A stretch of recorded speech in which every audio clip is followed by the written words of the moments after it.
Chicas, chicos, ¿cómo están? Nuevamente los saluda su profe Carlos Prada. En este video vamos a estudiar lo referente a explosivos. Vamos a estudiar algunos conceptos y definiciones y qué debemos hacer en caso de detectar algún tipo de artefacto explosivo en nuestro puesto de trabajo. No se me vayan a ir, por favor.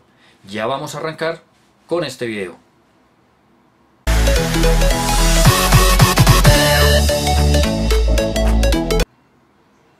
Las personas que estén interesadas en realizar sus cursos de vigilancia, supervisión, escoltas, operador de medios tecnológicos o manejadores caninos en los ciclos de fundamentación, reentrenamiento, especialización o profundización, me pueden contactar.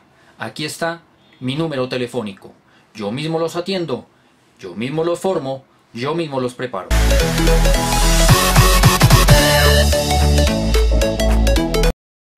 Para estudiar lo que es un explosivo o es una bomba, estudiemos etimológicamente el origen de la palabra.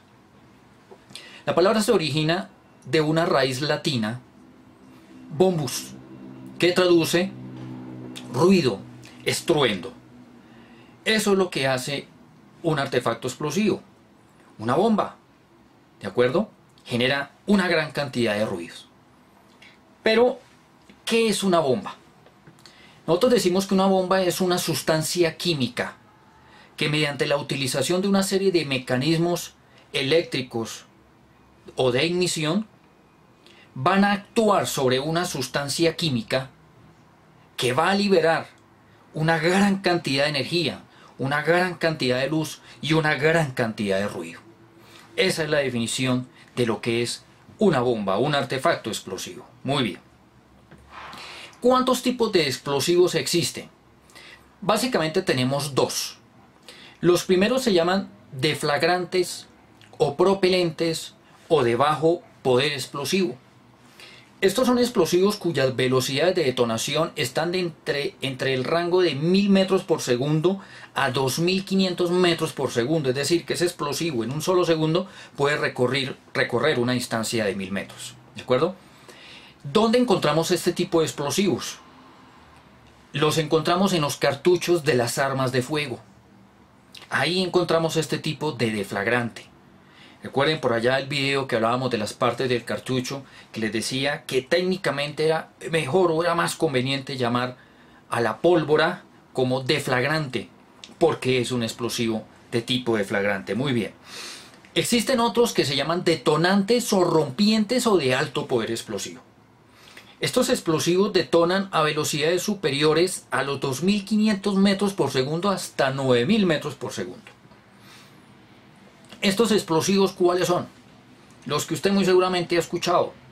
El TNT, la pentrita, la pentolita, el Benclo, el RDX, el C4, toda esta serie de explosivos. Pero resulta que esos explosivos tienen otra clasificación de acuerdo a la sustancia química. La primera es de acuerdo a la velocidad de detonación del explosivo. Este segundo es de acuerdo al tipo de sustancias químicas. Entonces digamos que tenemos tres tipos de sustancias químicas. Tenemos los explosivos primarios. ¿Cuáles son esos explosivos primarios? Necesitan una mínima cantidad de energía para poder generar esa luz, ese calor, para poder liberar esa energía. ¿Cuáles son esos explosivos? Por ejemplo, el fulminato de mercurio o el fulminato de plata. Aquí me detengo un poquitico, porque cuando empezaron a hacerse los primeros cartuchos, por allá en los años de 1880 en adelante, esos cartuchos venían con fulminato de mercurio. Por eso hoy conocemos esa parte del cartucho como fulminante. Ya hoy en día el fulminato de mercurio no se utiliza porque es supremamente tóxico para el organismo. Pero sepa lo que el fulminante tiene ese nombre a raíz del fulminato de mercurio que se utilizaba en esa época. Muy bien. Tenemos los secundarios. ¿Cuáles son los secundarios? Los secundarios ya necesitan un explosivo primario para poderse detonar. Necesita que por simpatía ese explosivo primario libere energía para que éste a la vez, ¿cierto? Por simpatía, por cadena, reacción en cadena, por llamarlo de alguna forma, también se detone. ¿Cuáles son estos explosivos? El TNT, la nitroglicerina, los que hablamos, no van a estallar si no tienen unas temperaturas de ignición adecuadas para que puedan liberar esa gran cantidad de energía. Muy bien, y tenemos los terciarios. Los terciarios por lo general son los ánfos, ¿de acuerdo? Son supremamente insensibles. El ánfo es un explosivo que se utiliza en cantería, se utiliza en minería. Es un explosivo que lo puedo tratar yo a las patadas, lo puedo golpear, lo puedo dejar caer, porque es supremamente insensible. Por eso se utiliza especialmente para el uso civil en obras de ingeniería civil, para minería, cantería, como le digo. Bueno, muy bien. ¿Qué componentes tiene un artefacto explosivo? Lo más importante es el explosivo, la sustancia química que tiene esa condición de poder liberar esa energía manifestada en luz, calor y ruido. ¿Qué más tiene? ¿Qué otro componente tiene ese explosivo? El contenedor. Claro, porque esa carga explosiva tiene que estar almacenada en un recinto cerrado. ¿Qué puede ser ese contenedor? Un termo para almacenar tinto, una coquita de almuerzo, ¿cierto? Un portaalmuerzo, puede ser una olla a presión, cualquier elemento que pueda encerrar la presión del explosivo en ese momento en que empieza a generar esa gran cantidad de energía. Por tercero, tenemos el mecanismo de ignición. En algunas oportunidades, y para que lo relacionemos mejor, puede ser el estopín que le coloca usted al final de la mecha lenta, el cordón detonante, que ya vamos a hablar de eso, y ese estopín va a generar la temperatura necesaria para que ese explosivo secundario pueda estallar. Ese estopín hará de un explosivo primario para que ese explosivo secundario pueda liberar esa gran cantidad de energía. ¿Cómo llevo la energía a ese estopín? Mediante un cordón detonante o una mecha lenta. La mecha lenta es la que usted muy seguramente ha visto en las películas de vaqueros, que arrimo yo una llama, empieza a encender, empieza a viajar esa llama hasta que llega al estopín, genera la energía y a la vez libera la energía del explosivo secundario. O un cordón detonante, ¿cierto? Como el émbolo que utiliza el coyote cuando va a matar al correcaminos, ¿cierto? Un émbolo donde genero energía, genero corriente para que le llegue ese estopín y pueda liberar esa energía y por simpatía genere la energía que tiene ese explosivo secundario. Bueno, muy bien. La presentación de los explosivos es diversa. Muy común encontramos los carros bomba. Y entonces es muy importante que usted como guarda de seguridad, especialmente si controla parqueaderos en centros comerciales, hospitales o establecimientos públicos especialmente, las condiciones o las características que pueda llegar a tener un carro bomba. La primera, ¿cuál es la más importante? Que ese vehículo puede tener una llanta o varias llantas pinchadas. ¿Eso es para qué? Para impedir que ese vehículo sea trasladado por las autoridades a otro sitio donde no nos vaya a generar tanto peligro. Puede tener cables a la vista. Usted en su ronda alrededor del vehículo va a encontrar cables a la vista. Puede detectar que el vehículo esté hacia un recostado, hacia algún lado, hacia atrás, hacia los lados. Eso quiere decir que esa carga explosiva está en ese sitio del vehículo. Podríamos encontrar que las placas están modificadas con cinta aislante de color negra, o pueden estar con barro, para que usted visualmente no vea las placas de ese vehículo e inconscientemente usted pueda suministrar otra placa a las autoridades o a sus jefes inmediatos. Entonces digamos que esas son las particularidades generales que usted debería revisar en áreas de parqueadero, entre otras, pero estas son las más importantes. Otra presentación son los paquetes bombas o la correspondencia. Aquí es muy particular esta situación porque los terroristas o los delincuentes utilizan las empresas de transporte y de mensajería para hacerle llegar a usted a su puesto este tipo de paquetes, este tipo de artefactos. ¿Cuál es la primera característica? Que puede tener esa correspondencia, ese sobre o esa caja, un aviso de restricción. ¿Qué es un aviso de restricción? Que le puede decir, por favor no entregar sino al señor Pepito Pérez a tales horas, a las 4 de la tarde. Ya ahí tenemos un aviso de restringido. Por favor, no entregue esta caja o este sobre después de las 2 de la tarde. Por favor, esta sobre lo va a reclamar el señor fulanito y que por favor se lo haga llegar al señor sutanito. Entonces ya tenemos avisos restringidos en donde el delincuente de manera inconsciente nos está ordenando qué hacer con esa correspondencia, con esa caja. Muy bien. Otra situación es la escasez del remitente. No hay un remitente. o si existe remitente, la información no es coherente o es completamente extraña, es incompleta. El tercero, la información del destinatario.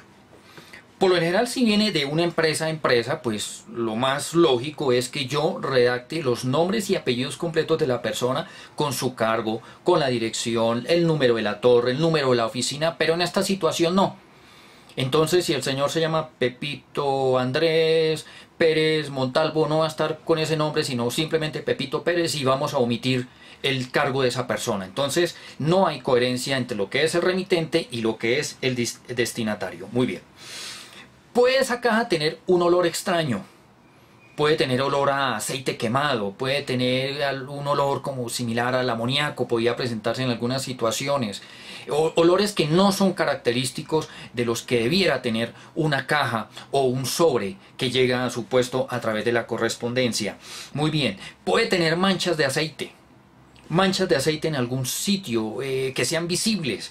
Eso puede estar complementado con cables eléctricos. Usted va a tomar la correspondencia, de pronto si la palpa suavemente va a detectar que ella es rígida, que el tacto va a detectar cables, que va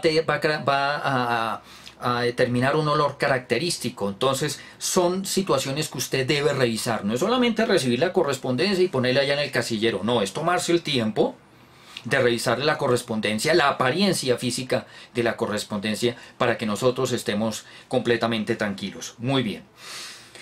Otra situación que se nos puede presentar es las llamadas de amenaza.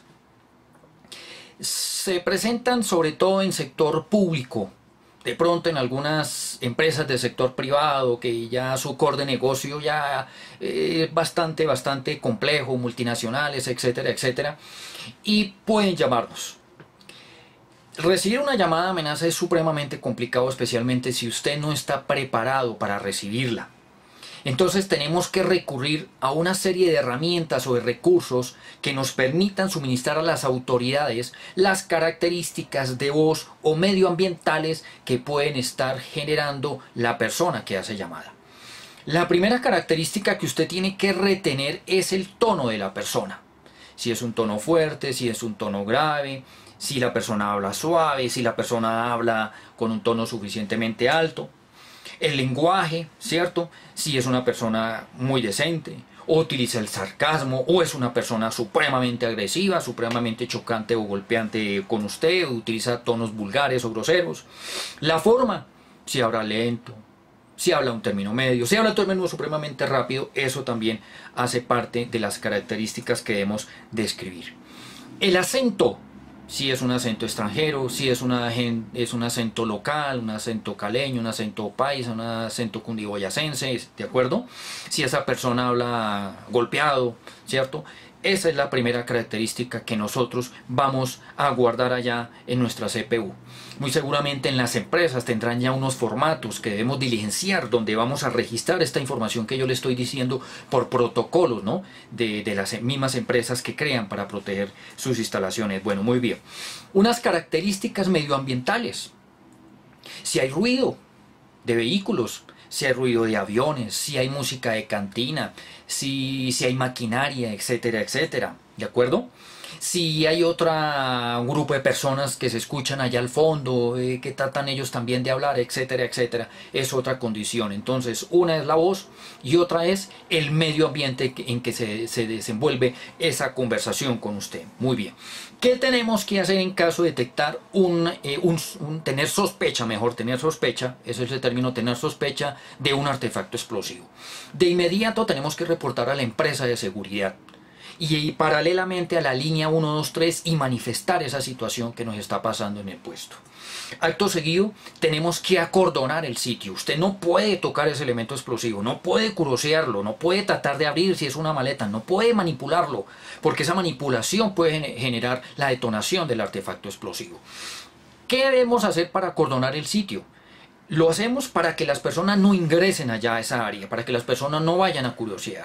Debe ser un acordonamiento bastante amplio para que incluso las personas no tengan contacto visual con ese elemento. Vamos a utilizar cuerdas, cinta amarilla, sillas, materas, cualquier elemento que impida que las personas se acerquen al sitio donde tenemos la sospecha de encontrarse ese artefacto explosivo. Muy bien, muy importante tener claro dónde están los registros de gas natural o de gas propano, porque hay que cerrarlos. Porque resulta que estos son elementos que bajo unas condiciones se convierten en explosivos y se pueden convertir en un multiplicador del daño que el terrorista quiere causar en el momento de que el artefacto explosivo detone. Entonces usted tiene que tener claro no solamente dónde están las llaves de paso de gas natural o de gas propano, sino la luz, el agua, etcétera, etcétera. ¿No es cierto? ¿Dónde están las cajas de paso para que usted como guarda de seguridad pueda acceder a ellas en caso de una situación de emergencia? Muy bien. Vamos a reportar a los brigadistas, vamos a reportar a nuestro jefe inmediato, vamos a seguir las instrucciones del administrador, vamos a mantener una comunicación permanente en el puesto con ellos, porque usted es una autoridad en el puesto en ese momento. Y de una u otra forma las personas están esperando sus instrucciones sobre lo que usted les sugiere se debe hacer. Y ahí en ese momento es que las personas ya nos dicen y nos botan a nosotros la responsabilidad. Bueno, ahora ¿qué hacemos, señor? Usted guarda seguridad, señorita guarda seguridad, usted es la experta en seguridad. ¿Qué hacemos nosotros frente a esa situación? Ojo con seguir instrucciones. No hagan cosas que no les han ordenado, no les han pedido hacer. Muy bien. No permitir el uso de ascensores, porque en cualquier momento se puede generar la detonación de la sustancia química, puede activarse la bomba y puede colapsar el ducto por donde está pasando el ascensor y pueden quedar personas encerradas. Estas, digamos, son las más importantes. Lo que más tenemos nosotros que tener en cuenta, muy seguramente la empresa de seguridad o su empresa cliente ha contemplado otros protocolos. Yo le menciono como los más importantes, lo primero que nosotros tenemos que hacer cuando detectamos un artefacto explosivo o un potencial artefacto explosivo. Muy bien, muchachos, este es el video que les tenía a ustedes para el día de hoy. Muy esencial, muy conciso, lo básico que usted tiene que conocer de explosivos, cómo actuar, qué es un explosivo, cuántos tipos de explosivos, etcétera, etcétera, y que usted esté familiarizado con ellos. Muy bien, muchachos, muchísimas gracias. Les agradezco allá su dedito arriba, eso me motiva bastante. Sus comentarios, las personas que me hacen sus comentarios, les agradezco mucho, son supremamente amables conmigo cuando los hacen. Los invito a suscribirse a mi canal de YouTube, a seguirme en Facebook, a seguirme en mis redes, para que sigan ustedes aprendiendo de seguridad privada. Muy bien, muchachos, nos vemos en otra oportunidad. Chao, chao.